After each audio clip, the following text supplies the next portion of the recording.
안녕하세요. 빅보드 게임이론입니다. 수원이 부산에게 패한 뒤 경남에게도 승리를 가져오지 못하며 실망스러운 모습을 보였습니다. 특히 이번 경남전은 지난 17라운드 맞대결과 정반대로 전반 내내 경남에게 끌려가며 최악의 경기력을 보여줬는데요. 변성환호가 이날 고전한 이유가 무엇인지, 수원의 공격이 답답했던 이유, 허술해진 압박, 후반전의 수원 순서대로 살펴보겠습니다. 이날 수원의 공격이 답답했던 이유를 간단히 이야기하면 우측면과 중앙, 그리고 좌측면에서의 공격이 모두 통하지 않았기 때문입니다.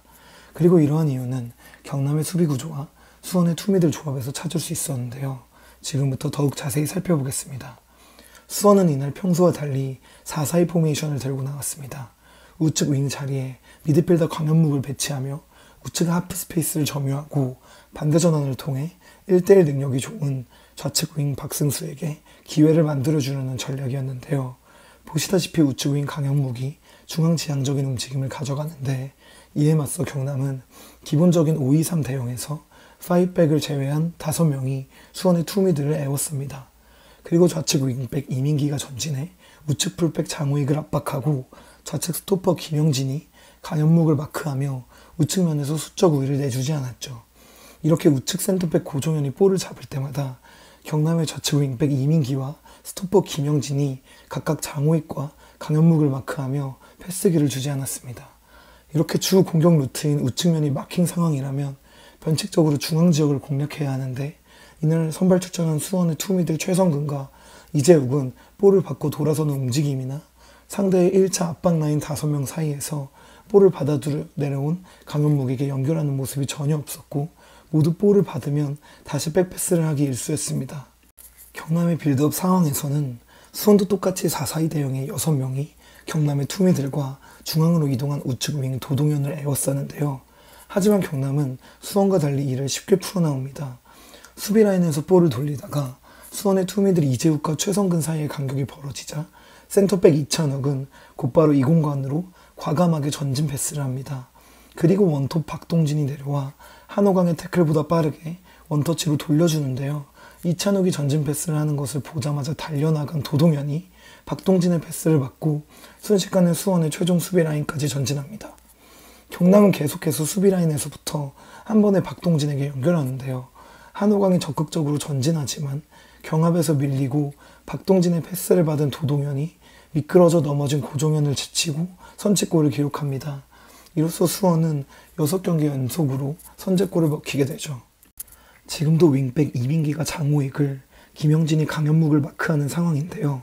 패스기를 찾지 못한 최성근이 고종현에게 백패스를 하는데, 고종현이 중원을 틀어막은 경남 선수 5명의 머리 위로 빈 공간의 뮬리치를 향해 정확하게 전진 패스를 넣어줍니다.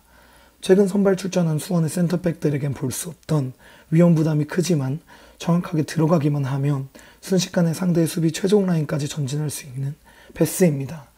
하지만 여기서 아쉬운 것은 박동진이 내려와서 볼을 받을 때 원터치 패스를 받으러 달려나가던 경남 선수들과 달리 뮬리치 주위에는 공격 방향을 보고 볼을 받을 선수가 없습니다. 미드필더 이재욱이 경남의 이선보다 앞서서 달려나오지 않고 여전히 경남의 이선 뒤에 머물러 있기 때문에 이재욱이 볼을 잡을 때 경남의 1차 수비라인 5명에게 둘러싸인 상황이 지속됩니다.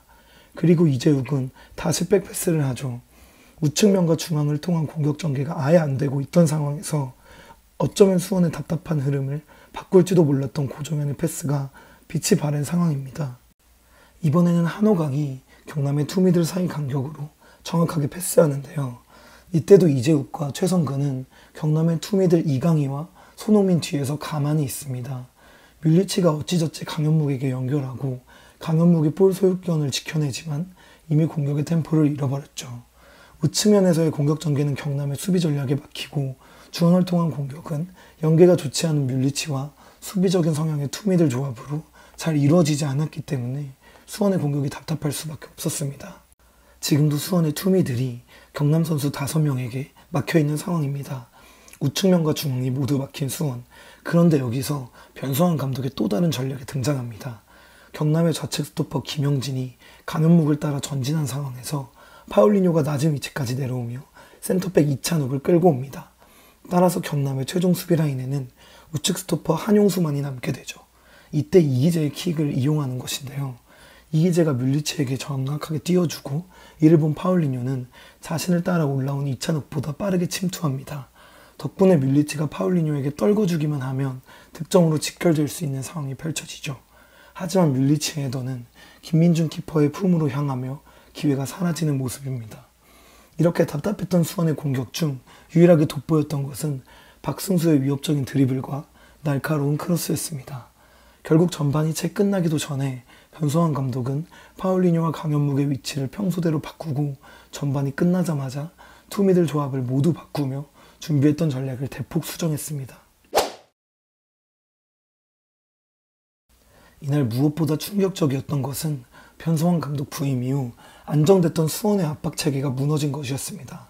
지금은 뮬리치와 파울리뉴 그리고 박승수가 높은 위치에서 압박하는데 미드필더 이재욱과 최성근은 함께 올라오지 않습니다. 자연스레 1선과 2선의 종간격이 벌어지고 경남의 수원의 압박을 쉽게 풀어내며 공격을 전개하죠.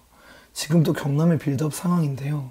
골키퍼 김민준을 따라갔던 뮬리치가 손흥민에게 빠르게 붙지 않자 미드필더 이재욱이 올라오며 손흥민을 마크하는데 이 탓에 중원이 비어버리죠. 파울리뉴가 김영준을, 최성근이 이민기를 따라가지만 이 둘의 원투 패스의 속도를 이기지 못하고 김영준이 중원의 빈 공간으로 내려온 박동진에게 패스하고 박동진이 한화관과의 경합에서 볼을 지킨 뒤 반대 전환에 성공하며 경남이 수원의 압박을 풀어나오는 모습입니다. 이번에는 수원이 경남의 빌드업을 측면으로 몰며 강하게 압박하는데 여기서 뮬리치가 반대편 측면에서 걸어다니며 또다시 문제가 발생합니다.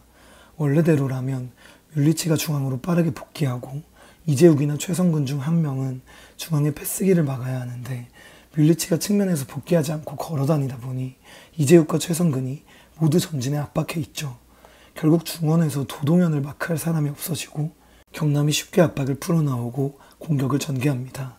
이렇게 이날 수원의 압박은 변성환 감독 부임 이전의 경기를 보는 것처럼 허술했습니다. 최악의 전반전을 보낸 수원은 후반 피터와 홍원진을 투입하며 투미들을 모두 교체합니다. 후반에는 경남 선수들의 집중력이 떨어지고 수원이 라인을 극단적으로 올리면서 수원의 일방적인 반코트 게임이 진행되죠. 이렇게 라인을 최대한 끌어올렸을 때 상대를 가둬놓고 공격하기 위해서는 볼을 빼앗기자마자 공격 진영에서 다시 볼을 되찾아오는 것이 중요한데요. 교체 투입된 홍원진이 이 역할을 완벽하게 해냅니다. 이렇게 볼을 빼앗기자마자 곧바로 소유권을 되찾아온 홍원진 덕분에 후반에는 수원이 주도적인 축구를 할 수 있었죠. 이렇게 수원은 후반 끊임없이 찬스를 만들지만 계속되는 슈팅에도 득점을 만들지 못합니다. 득점이 터지지 않으며 후반 중반까지 끌려가던 수원을 구한 것은 다름 아닌 아르테타의 아스날식의 세트피스 전략이었습니다. 수원의 코너킥 상황에서 수원 선수들이 김민중 골키퍼 옆으로 모여듭니다. 이로 인해 경남 선수들도 김민중 골키퍼 옆에 모여들게 되는데요. 마일렛의 킥이 골대에 붙어서 날아오는데 김민중 키퍼 옆으로 모인 양팀 선수들에 의해 김민중 키퍼가 공을 제대로 쳐내지 못합니다. 그리고 공중볼을 놓칠 리 없는 김현이 손쉽게 마무리하죠. 올 시즌 세트피스 득점은 거의 없고 잦은 세트피스 실점으로 곤욕을 치르던 수원에게 이러한 득점은 상당히 반가운 소식입니다. 이렇게 수원은 이날도 전후반의 경기력 차이를 극복하지 못하며 승리를 가져오지 못했는데요. 다음 경기인 지지대 더비에서는 최근 좋지 않았던 경기력을 보완하고 다시 상승세를 탈 수 있을지 지켜보겠습니다. 시청해주셔서 감사합니다.